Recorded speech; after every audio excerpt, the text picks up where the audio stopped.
오늘 주실 말씀 보겠습니다. 창세기 40장 5절부터 15절까지 창세기 40장입니다. 5절부터 15절까지 말씀을 한 절씩 교독하겠습니다. 옥에 갇힌 애굽 왕의 술 맡은 자와 떡 굽는 자 두 사람이 하룻밤에 꿈을 꾸니 각기 그 내용이 다르더라.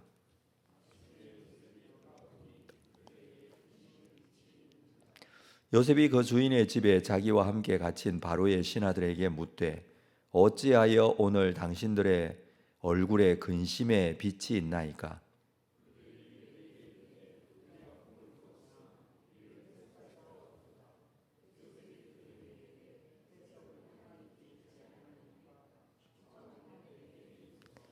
술 맡은 관원장이 그의 꿈을 요셉에게 말하여 이르되 내가 꿈에 보니 내 앞에 포도나무가 있는데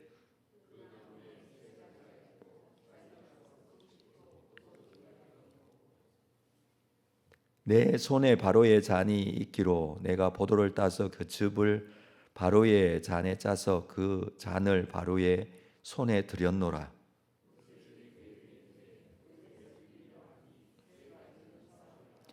지금부터 사흘 안에 바로가 당신의 머리를 들고 당신의 전직을 회복하리니 당신이 그 전에 술 맡은 자가 되었을 때에 하던 것 같이 바로의 잔을 그의 손에 들이게 되리이다.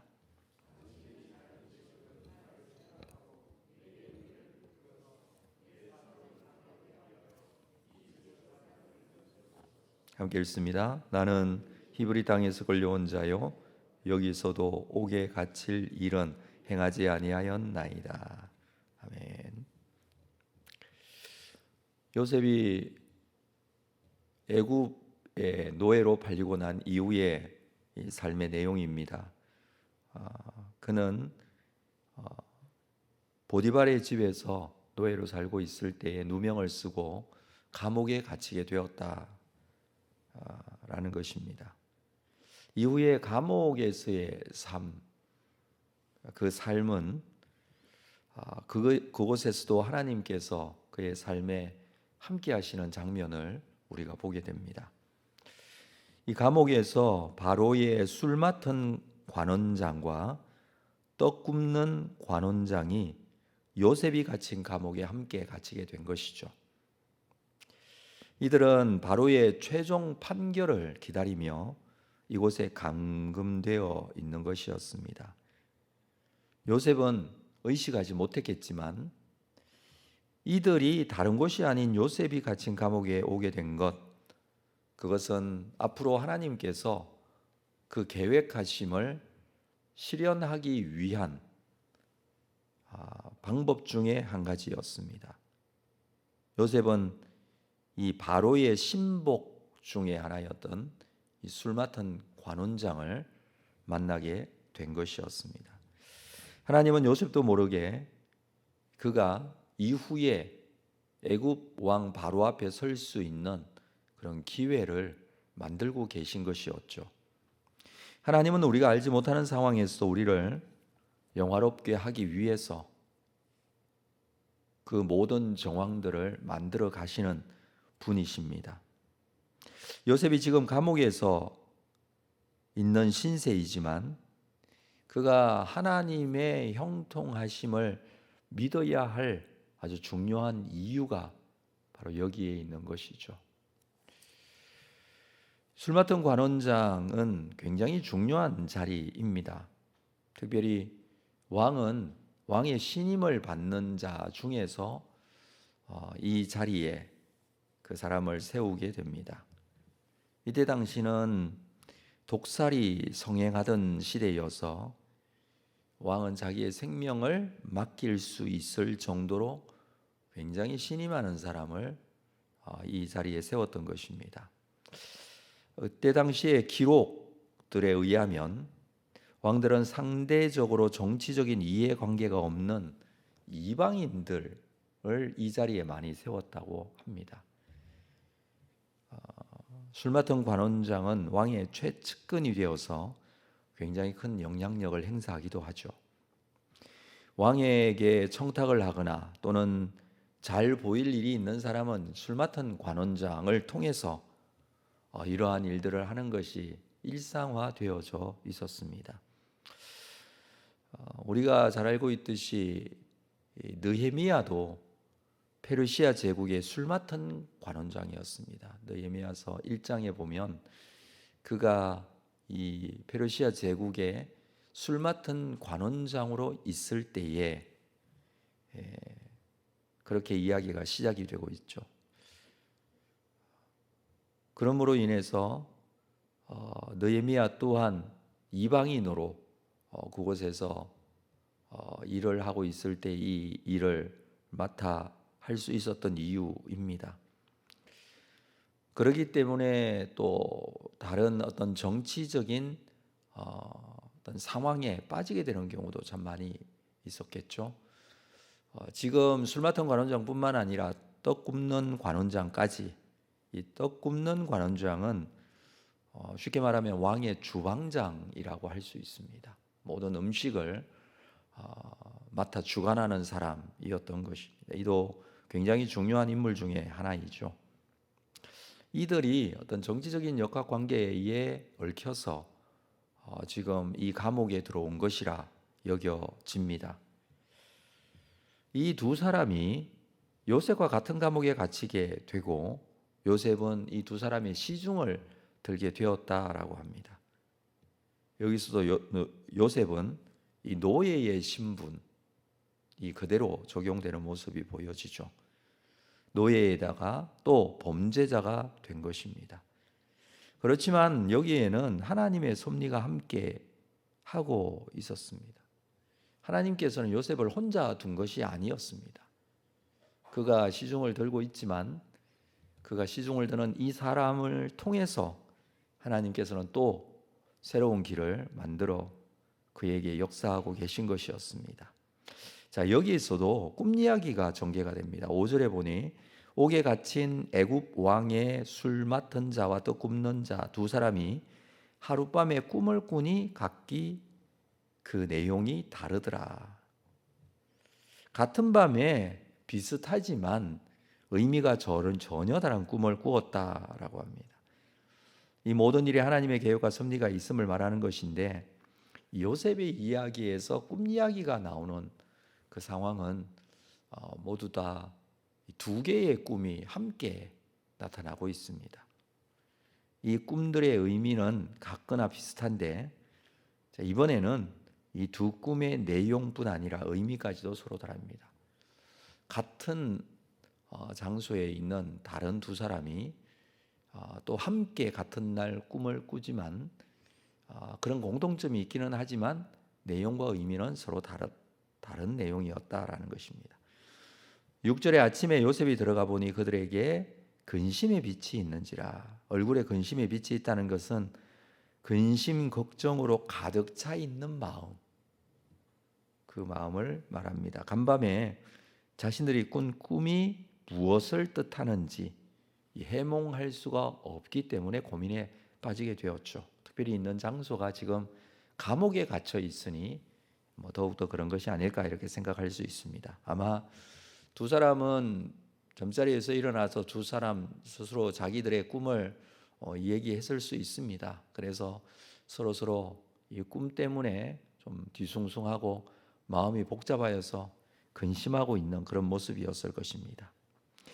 이 꿈을 신들의 계시로 여겼던 당시의 정서를 먼저 생각을 한다면 이 뜻을 파악하기 난해한 꿈을 꾸는 것은 참으로 고통스러운 일이죠. 이후에 바로도 꿈을 꾸는 상황이 있는데 그때에 굉장히 이 주변 상황들이 어렵게 되는 그런 모습을 보게 됩니다. 바벨론 왕 느부갓네살 왕이 꿈을 꾸었을 때도 마찬가지였죠.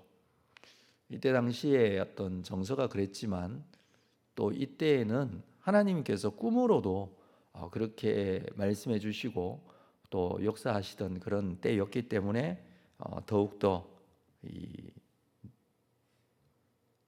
생각하기 어려운 뜻이 난해한 그런 꿈을 꾸었을 때는 더욱더 근심이 많았을 것입니다.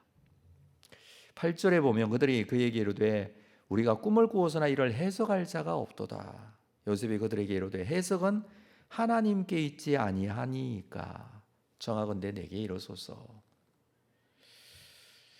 그들이 이제 꿈을 꾸었지만 해석해 주는 이가 없어서 근심하고 있을 때 요셉이 말하는 것은 이 해석은 그 꿈에 대한 해석은 하나님께 있지 아니하니까.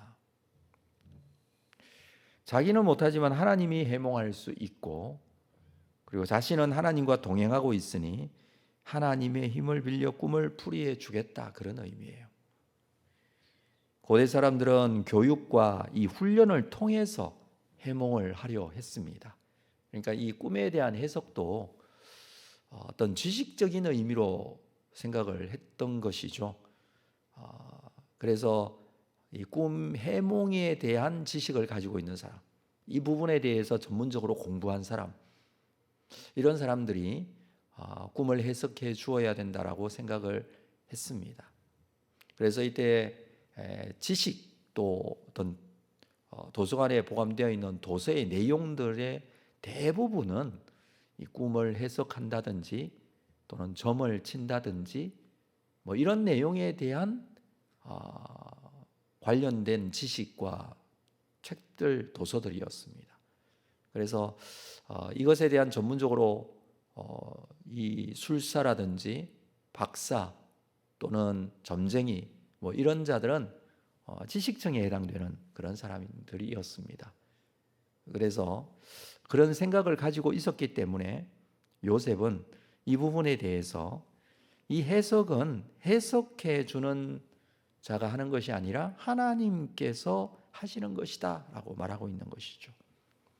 본인은 하나님께서 해주시는 해석을 따라서 해석할 수 있다라는 그런 의미입니다. 이 꿈의 해석이라는 것이 하나님께로부터 온 것이지 인간이 어떤 가지고 있는 능력으로 하는 것이 아니라는 것입니다. 이 해몽 능력은 교육받은 사람에게 있는 것이 아니라는 것이죠. 어떤 영적인 은사를 받은 사람에게 있다라는 것을 말해줍니다. 요셉은 꿈을 풀이하는 이 능력이 어디로부터 오는지에 대해서 정확하게 이해를 하고 있었습니다. 그동안 요셉이 시간이 지나면서 또 그가 겪게 되는 여러 가지 상황에서도 마찬가지였겠지만 그만큼 영적으로 성숙해져 있는 모습을 보게 됩니다. 형제들에게 자신이 꾼 꿈을 자랑할 때만 해도 그 꿈의 의미를 잘 알지 못했습니다. 이런 꿈을 꾸었다라고만 했지 꿈에 대한 어떤 해석에 대한 부분들은 없었죠. 그렇지만 그는 이제 해몽하는 능력, 하나님께서 그 해몽을 주신다라는 그런 부분들도 어떤 상황이 그에게 주어졌는지 정확하지는 않지만 그런 능력을 지금 가지고 있음을 우리가 보게 됩니다. 9절에 볼까요? 술 맡은 관원장이 그 꿈을 요셉에게 말하여 이르되 내가 꿈에 보니 내 앞에 포도나무가 있는데 술 맡은 관원장이 먼저 자기 꾼 꿈을 들려줍니다. 자기 앞에 서 있는 포도나무 3가지가 있고 꽃이 피고 포도송이가 맺히고 그 포도를 따다가 즙을 짜서 잔에 담아 바로에게 바쳤다라는 그런 꿈에 대한 내용입니다. 자, 이 부분에 대해서 요셉은 이렇게 해몽하죠. 13절에 지금부터 사흘 안에 바로가 당신의 머리를 들고 당신의 전직을 회복시키리니 당신이 그전에 술 맡은 자가 되었을 때 하던 것 같이 바로의 잔을 그의 손에 드리게 되리이다. 포도나무 3가지는 3일을 뜻하고 3일 후에 바로가 그를 다시 불러 이전에 가지고 있던 직분, 술 맡은 관원장 그것을 회복시킬 것이다 라는 의미이죠. 그 해석을 보니까 그가 꾼 꿈이 어떤 의미인지 좀 이해가 되는 것 같습니다. 좀 쉽게 해석할 수 있는 부분이 아닐까라는 생각이 들기도 합니다. 그렇죠. 포도나무의 3가지 또 그것을 또 바로의 잔에 손에 즙을 짜서 드리게 되었던 것 언뜻 이해해도 이것에 대한 해석이 좀 쉽게 할 수 있는 것이다라고 여겨질 수도 있습니다. 그렇지만 이것이 해석을 듣고 보니 그런 것이지 어떻게 해석하느냐에 따라서 그 해석은 완전히 달라질 수도 있습니다.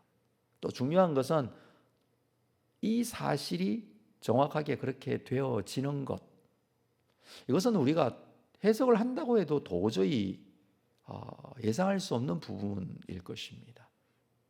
어떻게 그렇게 되어질까라는 것이죠.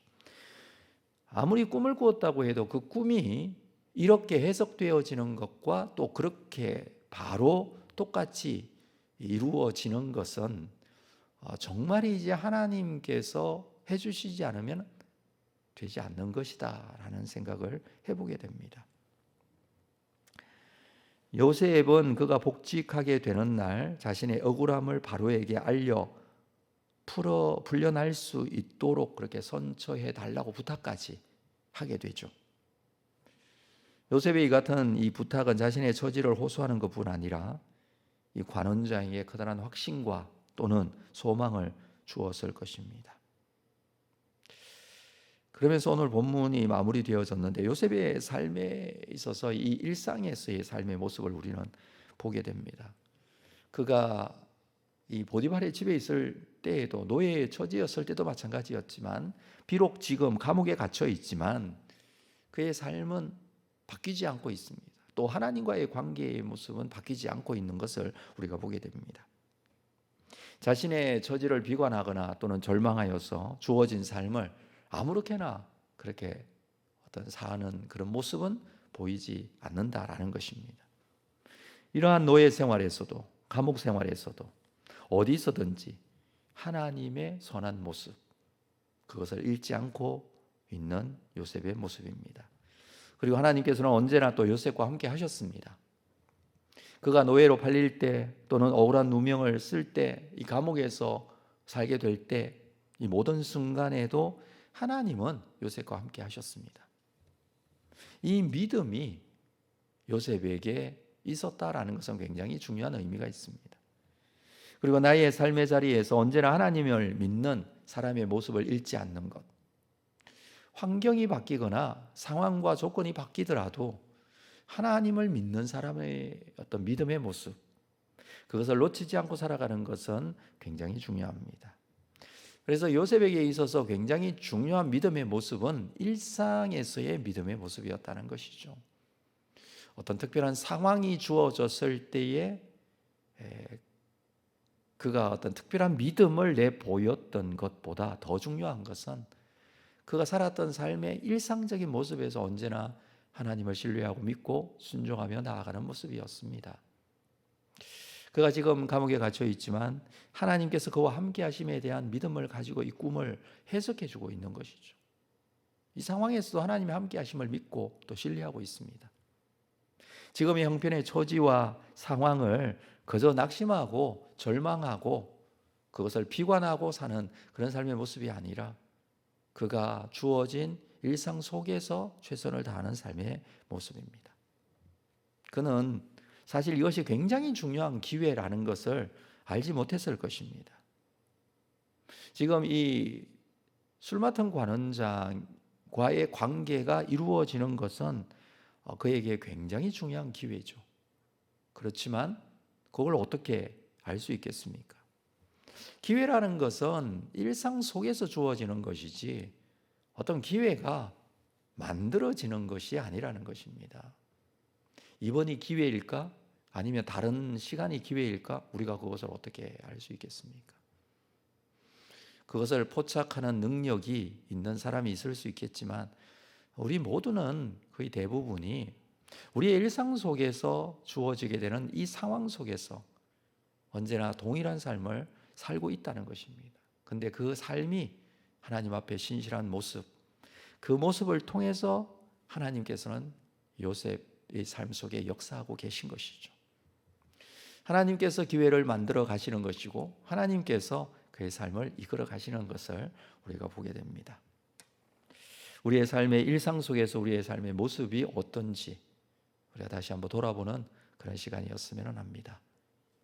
요셉과 함께 하셨던 하나님, 나의 삶 속에서도 함께 하실 줄로 믿고 나에게 주어진 이 삶의 자리에서 동일하게 하나님을 믿는 사람의 모습 놓치지 않고 주께서 이것일 줄로 믿는 믿음으로 승리하는 여러분의 삶이 될 수 있기를 주님의 이름으로 축복합니다.